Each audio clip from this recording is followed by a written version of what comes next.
অসংখ্য অগণিত মানুষ মুখে দাড়ি আছে, মাথায় টুপি আছে, পাঞ্জাবি আছে, জুব্বা আছে, ইসলামিক পোশাক আছে, মুসলিম পরিবার আছে, তাদের কষ্ট আছে, হালাল হারাম বোঝার চেষ্টা করে তারা, কিন্তু তাদের শিকড়টা কেটে দেওয়া হয়েছে। তাদের জন্য ঠিক আফসোস হয় যেমনটা আফসোস হয় আবু তালিবের জন্য। অতএব আমাদের সচেতন হতে হবে, মূল থেকে আগে শিরক বিদআতকে উপড়ে ফেলতে হবে, দিনকে জানার বোঝার চেষ্টা করতে হবে, কোনটা দিন কোনটা দিন না এটা বোঝার চেষ্টা করতে হবে। এই একটা কারণ যে আমাদের আমলগুলো কোনো কাজে আসছে না, এই সমাজের মানুষগুলো আজকে পথ হারা হয়ে যাচ্ছে। মাছ শিকার করে জেলেরা মাছ শিকার করে যেখানে রাখে ওই জায়গাটাকে কি বলে? অনেক জায়গায় অনেক নামে ডাকে, আমার গ্রামে বলে খালই। ওই খালয়ের যদি তলাটা না থাকে, ধরেন পানির মধ্যে ডুবে আছে অর্ধেক, তলাটা ওদিক থেকে নাই, সারাদিন জেলে মাছ ধরে, এত বড় বড় মাছ, এত সুন্দর সুন্দর মাছ কষ্ট করে মাথার ঘাম পায়ে ফেলে ওই খালয়ের মুখ দিয়ে দেয় আর নিচ দিয়ে চলে যায়, দিন শেষে খালিটা নিয়ে এসে বাসায় ফেরে, কিছুই নাই তার হাতে। ঠিক আমাদের অবস্থা তাই হচ্ছে, আমরা একদিক থেকে আমল করছি, আরেক দিক থেকে তলা নাই, বেরিয়ে যাচ্ছে। দিন শেষে আল্লাহ রাব্বুল আলামিনের কাছে যাব, আল্লাহ রাব্বুল আলামিন কিন্তু ওগুলোকে একেবারে হাবা মানসুরা, বিক্ষিপ্ত ধুলিকণার ন্যায় উড়িয়ে ফেলে দিবেন।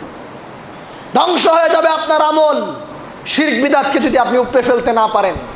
সূরা আনআমে আল্লাহ রাব্বুল আলামিন 18 জন নবীর কথা উল্লেখ করেছেন। উল্লেখ করে তিনি বলছেন, পড়ে দেখুন যে লাইন আশরাকু লা ইয়াহবাতান্না আমাল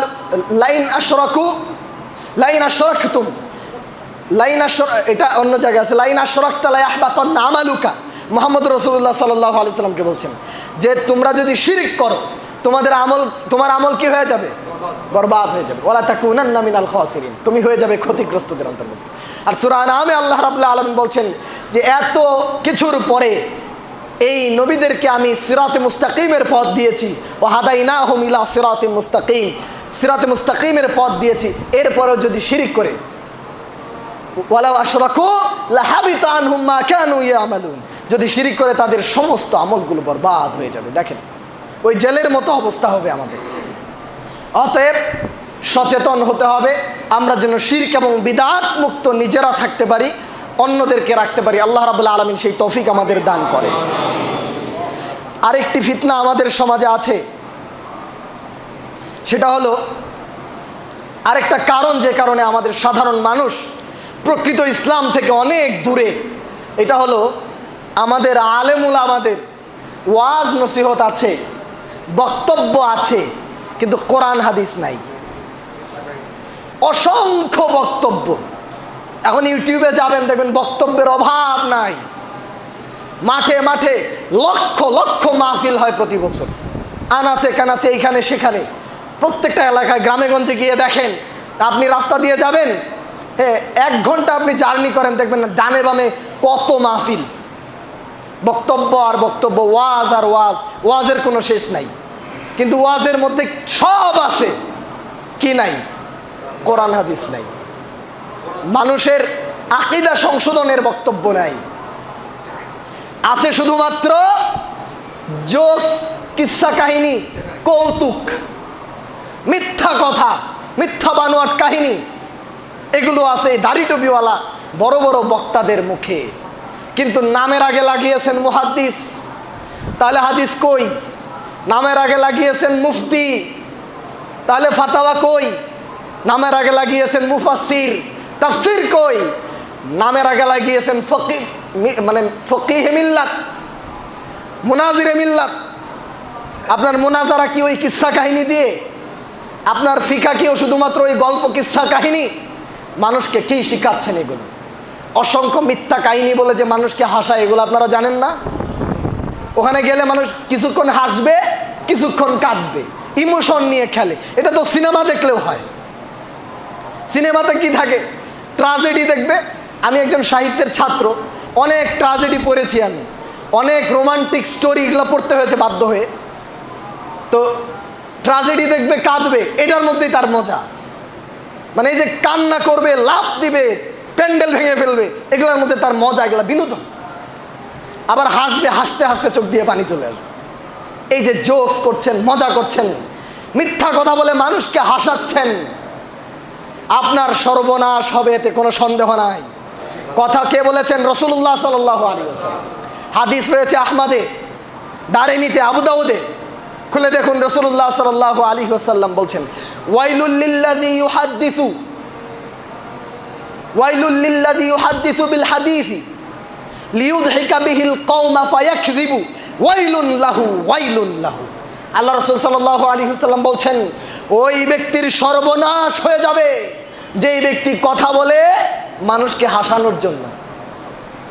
লিইউদহিকা বিহিল কওম, মানুষকে শুধু হাসানোর জন্য গল্প কিচ্ছা কাহিনী বলে।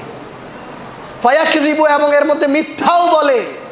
ওয়াইলুন লাহু ওয়াইলুন লাহু, তার ধ্বংস অনিবার্য, তার ধ্বংস অনিবার্য। সম্মানিত দিনী ভাই ও বন্ধুগণ, এটা আরেকটা কারণ যে কারণে সত্যিকারের ইসলাম থেকে আজকে সমাজের সাধারণ মানুষ অনেক দূরে। সময় খুবই সংক্ষিপ্ত, আলোচনা শেষ করতে হবে। আরেকটি বিষয় যে কারণে আমাদের ইসলাম প্রকৃত ইসলাম থেকে অনেক দূরে, সেটা হলো আমরা উলামাদের দোহাই দেই কোরআন হাদিসকে প্রতিহত করার জন্য। কারো সামনে যদি কোরআনের আয়াত পাঠ করা হয়, রাসূলুল্লাহ সাল্লাল্লাহু আলাইহি ওয়াসাল্লাম থেকে প্রমাণিত সহিহ হাদিস পাঠ করা হয়, সেটা যদি তার মতের সাথে না মিলে, তাহলে সে একটা কথা বলে, সেটা কি? আমার আকাবিররা এটা বলেন নাই। হাদিস ঠিক আছে, কোরআন ঠিক আছে, আরও হাদিস আছে, আমার আকাবিররা এই কথা বলেন নাই, আমার হুজুর তো এ কথা বলেন নাই, আমার ইমাম তো এর কথা বলেন নাই। আলেম উলামাদের দোহাই দিয়ে প্রতিহত করছে কি? কোরআন আর হাদিস। আল্লাহু আকবার! কত বড় দৃষ্টতা, কত বড় সাহস যে আল্লাহর কথার সামনে, রাসূলুল্লাহ সাল্লাল্লাহু আলাইহি ওয়াসাল্লামের কথার সামনে আমি মোকাবেলা করাচ্ছি একটা মানুষের, অন্য মানুষের কথা দিয়ে। আল্লাহর গজব আমাদের উপর পড়বে। আব্দুল্লাহ ইবনে আব্বাস রাদিয়াল্লাহু তাআলা বলছিলেন একদিন যে তোমাদের উপরে পাথর বর্ষণ হবে, পাথরের আযাব বর্ষণ হবে। আমি বলছি আল্লাহ রাসূল সাল্লাল্লাহু আলাইহি ওয়াসাল্লাম বলেছেন, আর তোমরা বলছো অমুক বলেছেন। উমর ইবনুল খাত্তাব রাদিয়াল্লাহু তাআলা আনহুর সুযোগ্য সন্তান আব্দুল্লাহ বিন ওমর রাদিয়াল্লাহু তাআলা আনহু, যাকে বলা হয় আসাদ্দু ইত্তিবাআন লিসুন্নাহ, সুন্নতের কঠোর অনুসারী, তিনিও বলেছিলেন যে সর্বনাশ, আমি বলছি আল্লাহ রাসূল বলেছেন আর তোমরা বলছো উমর বলেছে। উমরকে, তার বাবা কিন্তু উমর, ইসলামের দ্বিতীয় খলিফা কিন্তু উমর, কিন্তু উমরের কথারও কোনো দাম নাই যদি রাসূলুল্লাহ সাল্লাল্লাহু আলাইহি ওয়াসাল্লামের হাদিসের সাথে, বাণীর সাথে না মিলে যায়। আমরা বলছি না উমর রাদিয়াল্লাহু তাআলা আনহুর কথা হাদিসের সাথে মিলবে না, কিন্তু কোনো কোনো ক্ষেত্রে তার না জানার কারণে তিনি অনেক সময় সাহাবাদেরকে মানে ধমক দিয়েছেন। একটা ঘটনা আছে, আবু মুসা আশআরী রাদিয়াল্লাহু তাআলা আনহু, উমর ইবনুল খাত্তাব রাদিয়াল্লাহু তাআলা আনহু আবু মুসা আশআরীকে ডেকে পাঠালেন, ডেকে আনো আবু মুসা আশআরীকে। উমর রাদিয়াল্লাহু তাআলা আনহু আবু মুসা আশআরীর দরজায় গিয়ে 3 বার ডাকলেন। না, ঘটনাটা ভুল হয়ে গেল। আবু মুসা আশআরীকে উমর রাদিয়াল্লাহু তাআলা আনহু যখন ডেকে পাঠালেন, আবু মুসা রাদিয়াল্লাহু তাআলা আনহু আসলেন, এসে উমরের দরজায় 3 বার ডাকলেন, সালাম দিলেন। তারপরে কোনো সারা শব্দ নাই, তিনি ফিরে গেলেন। পরবর্তীতে আবু মুসা আশআরী রাদিয়াল্লাহু তাআলা আনহুকে উমর ইবনুল খাত্তাব ডাকালেন। ডাকানোর পরে বললেন, আমি ডাকার পরে কোন জিনিস তোমাকে বাধা দিল আমার কাছে আসতে? আবু মুসা আশআরী রাদিয়াল্লাহু তাআলা আনহু বললেন, আমি এসেছিলাম, 3 বার সালাম দিয়েছি, এরপরে ফিরে গিয়েছি, কারণ আল্লাহ রাসূল সাল্লাল্লাহু আলাইহি ওয়াসাল্লাম বলেছেন তোমরা যখন কারো দরজায় যাবে 3 বার সালাম দিবে, যদি উত্তর না আসে ফিরে আসো। উমর ইবনুল খাত্তাব রাদিয়াল্লাহু তাআলা এই হাদিস জানতেন না, তিনি বললেন এটা প্রমাণ করতে হবে তোমার, যদি না পারো তাহলে তোমাকে আমি মারবো, ইল্লা আউজাতুকা, আমি তোমাকে বেতের আঘাত দিব। আবু মুসা আশআরী রাদিয়াল্লাহু তাআলা দৌড়ে চলে গেলেন। আবু সাঈদ খুদরি রাদিয়াল্লাহু তাআলা বসা ছিলেন, আনসারীদের একটা বৈঠক, সেখানে গিয়ে তিনি এই ঘটনা বললেন। আবু মুসা আশআরী তার সাথে সাক্ষ্য দিতে রেডি হয়ে গেলেন। উমর ইবনুল খাত্তাব রাদিয়াল্লাহু তাআলা সাক্ষী দিলেন যে এটা আল্লাহ রাসূল সাল্লাল্লাহু আলাইহি ওয়াসাল্লামের হাদিস। তখন উমর নম্র হয়ে গেলেন, তিনি বললেন এই বাজারের আনাগোনাটা, বাজারে ব্যবসা বাণিজ্য নিয়ে ব্যস্ত থাকা আমার এই হাদিস থেকে দূরে রেখেছে। আমি জানতে পারিনি, মেনে নিয়েছে। তো না জানার কারণে অনেক আলেম উলামারা অনেক কথা বলতে পারেন, অনেক হুজুর অনেক কথা বলতে পারেন, কিন্তু কোরআন হাদিস শোনার পরে যদি আমি হুজুরের দোহাই দেই তাহলে আল্লাহর কাছে কি জবাব দিতে পারবো? আল্লাহ যদি ওদিন বলেন যে তোমার হুজুর আর তুমি দুজন মিলেই জাহান্নামে যাও, কি করবেন? এই জন্য ভাইরা আমার, কোরআন এবং সুন্নাহর মোকাবেলায় আলেম ওলামাদেরকে দাঁড় করাবেন না। আলেম ওলামারা ভুল করতে পারেন, কিন্তু সব আলেম ওলামা ভুল করবেন এমনটা হতে পারে না। কেউ না কেউ তো জানে কোরআনের ওই ইলমটা, কেউ না কেউ তো জানতো তাদের ইতিপূর্বে লেখনীগুলোতে, বইগুলোতে। তো একটু রিসার্চ করতে হবে, জানতে হবে।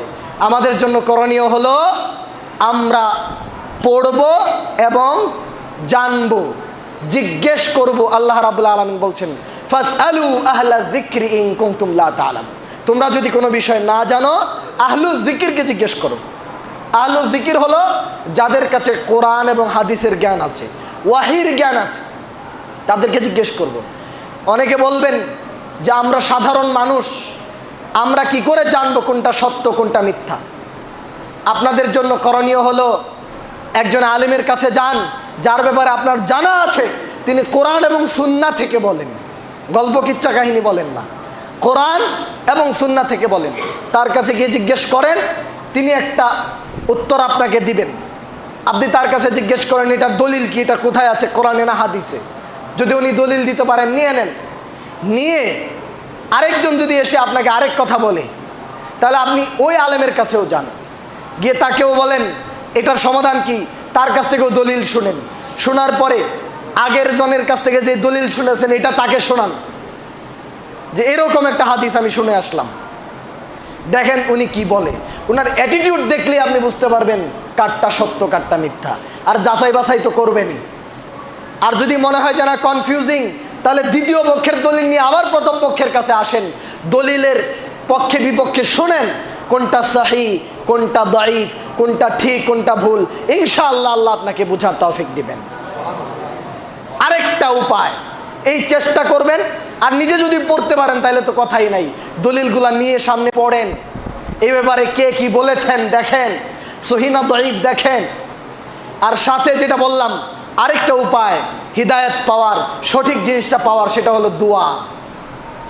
হিদায়াত কখনো দোয়া ছাড়া আসে না, কখনো এমনি এমনি হিদায়াত আসে না।